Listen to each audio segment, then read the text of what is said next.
This is a story I've come across. Believe it or not, the rest is up to you. With summer vacation approaching, my friends and I wanted something different this time. So we decided to buy a Ouija board. However, not a single shop sells it because of the mystical story and supernatural aura that the Ouija board has. A few weeks later, I finally found it on an online trading site. At first I was surprised, because this Ouija board felt different from what I was used to seeing on the internet. But I decided to still order it. I really can't wait for the shipment to come. A few days later, my Ouija board package arrived. I immediately took her to my friend Kiki's house, because we were all going to stay at her house tonight. Evening came. We turn off all the lights and light a candle, which is one of the conditions in this game. Another requirement is to use objects as pointers in this game. Yes, to designate letters/numbers which will be the answers to our questions. Usually the medium is in the form of ordinary coins. However, my special Ouija board has special pointers. Let's start this game. We all sat in a circle with the Ouija board in the middle. We put our 4 fingers together on a small pentagram-shaped object. You have to make sure things stay quiet. And finally, there is a spell that is believed to complete the conditions in this game. But, I won't write down the spell because it's too dangerous. Starting with simple questions such as love problems and other unimportant things. Slowly, our hands were moved by something that brought us to the letters on this Ouija board. I was really impressed and scared. Over time, I felt strange. My feelings became abysmally, so I proposed to end this game and choose to watch television. Everyone agreed, except for Kiki. He asked something you shouldn't have asked. Are there really demons here? Show yourself, said Kiki. I and the others were shocked and suddenly woke up from our positions. However, Kiki's hand, which was still on the Ouija board, did not show any significant movement. You guys see? There's nothing out of the ordinary here, said Kiki. Not long after, the phone downstairs rang. Kiki immediately went down the stairs to answer it. A few moments later, Kiki's voice sounded. Hey, my dad will be home soon and get pizza for all of us, shouted Kiki from below, which was met with cheers from us. After the sound of the phone being hung up, we heard his footsteps before all fell silent. We feel weird. I try to call his name. Kiki, but no answer. Come on, this isn't funny. Answer immediately if you are down there, I shouted. But all the same, no answer whatsoever. It was so silent. We looked at each other and agreed to peek down. There was a very strange sight. Kiki was bending even more while squirming. We realized something was wrong and rushed downstairs. We ran towards the stairs. Before reaching the last staircase, we suddenly heard a sound like a roaring animal coming from upstairs. From his voice, it sounded clearer and seemed to be approaching us. The sound is really loud and real. The sound was really terrible. Spontaneously we immediately ran and hid behind the couch. My heart was beating so fast, I didn't know what was up there. Those voices, I've never heard before. More ferocious than the raging animal that is starving. I looked at Kiki. However, Kiki did not budge from her position. I ran and tried to grab his hand. Instantly he stood up straight and looked at me with his eyes, which were now jet black. Not a hint of white in his eyeballs. That's when I froze. Unable to move or speak. What is this? I tried to move my legs and my whole body. But nothing. Not a single movement, and you know what?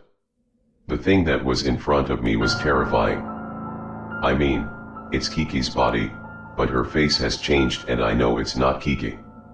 There's nothing I can do but surrender. Can't even cry, this body is out of my control. I think about my family at home. I'm afraid that this is the last day for me, because something terrible is ahead. I try to remember all the prayers I can. Kiki moved her face, which has now turned very scary. That face, with pitch black eyes, blood stains on its face and extremely pale skin. The creature moved its face left and right with long messy hair. From his lips there was movement, like he was saying something, but I didn't understand what he was saying. He kept moving his lips rapidly until he finally stopped. The creature in front of me suddenly bent down so that its tangled hair covered its pale face. I watched carefully, hoping all of this will end soon and hopefully I can see the real Kiki again. I was still watching him, when suddenly he lifted his face again and grinned at me. I can see the set of sharp teeth. Then he laughed loudly. His laughter echoed throughout the house. He walked closer with stiff steps, slowly but surely, getting closer until he was standing right in front of me. Then, he brought that terrible face closer, which is now only a few cm away from mine. Oh, God. I really want to run away from him.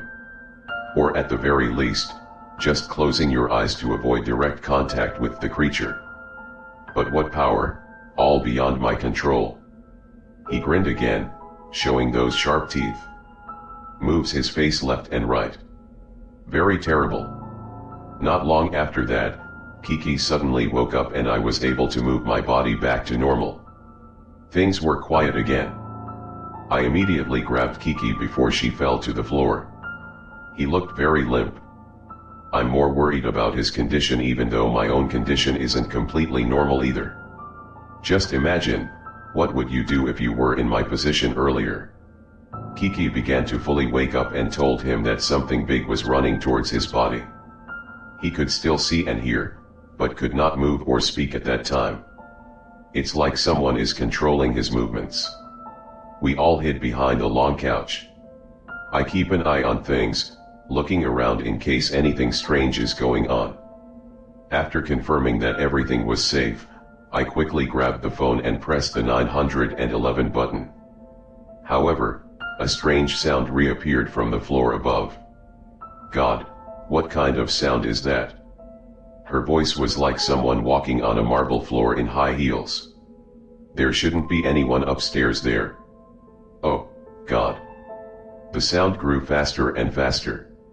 Loud echo, getting closer. What should I do? I was silent for a moment before walking away from the phone and returning to my original position behind the couch. We held each other and closed our eyes.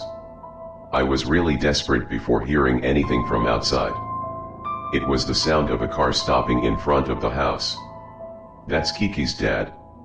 Without any command, we rushed out right then and there. We were all silent, still in shock with what happened in the house. A moment later, my friend Jane tried to tell Kiki's father what had happened earlier. I'm relieved that all of this is over. Although I'm still trying to catch my breath. The door of the house is still open. Occasionally, I glanced inside the house. There isn't anything. Everything is back to how it used to be in normal conditions. I glanced towards the top floor and found something I'll never forget there. Something tall and big, with thick, pointy fingernails on its feet, not forgetting the big jet black eyes that were staring straight at me. His skin is very pale. Apparently that face. The face I had seen when Kiki was possessed. And the last thing I remember, he had really big horns. My body was shaking, I almost peed where I was standing before my friends woke me up. From then on, I didn't dare play the Ouija board anymore. I will never forget everything I saw and heard that night. Now I realize, the game is really dangerous. And I warn you, never get involved with a Ouija board if you don't want to risk it.